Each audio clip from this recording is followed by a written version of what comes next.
The 1930 World Cup was the first World Cup organised by FIFA, but it was not the first international soccer tournament. The greatest football nations could compete during the Olympic Games even before 1930. This means that no new balls were introduced directly for the first World Cup in Uruguay. Most of the balls used in the beginning of the 20th century were made in Britain and exported to many countries. These balls were all hand-sewn, made of the highest quality leather and always had laces. The panel structures were all different, but as the first FIFA World Cup was approaching, only two types remained available.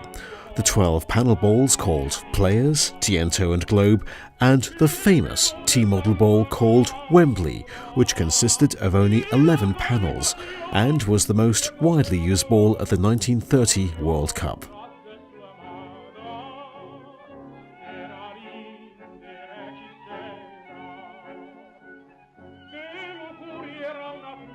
Since it was a very difficult job to inflate and tie these balls, you could not see two identical and completely spherical balls in the World Cup. This is the reason why each and every nation wanted to play with their preferred balls.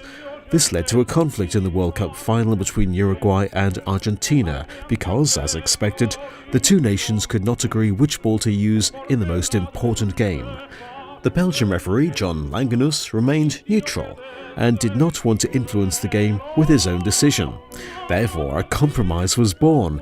The two teams played the first half of the match with the 12-panel Tiento ball supported by Argentina and the second half with the T-model ball as the host nation requested. As we know from the outcome of the game, the role of the used balls became crucial.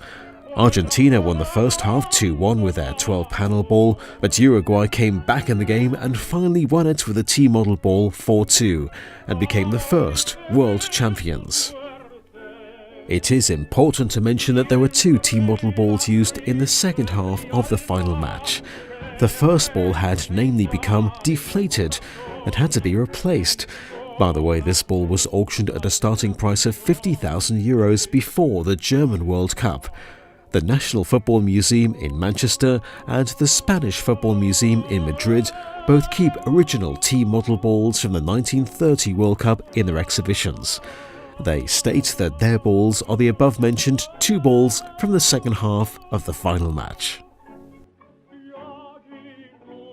If you are interested in any other World Cup balls, please visit worldcupballs.info.